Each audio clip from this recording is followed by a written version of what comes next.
So guys, for the first step, you're going to head over to the link, which will be down below in the description, to download CCleaner. Now once we're here, you're going to click on free download. It's now going to start downloading automatically. If it does not download for you, then you're going to click on download manually. Wait for this to load. And now once the installer has been downloaded, we're now going to click on it. And then click on yes. And now this will come up.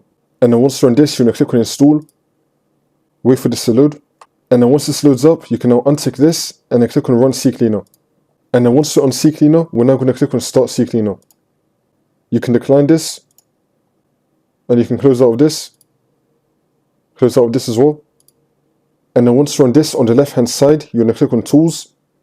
And now you're going to select your drive, your folder that you want to do it for. I'm going to be doing my Windows drive, which is my C drive.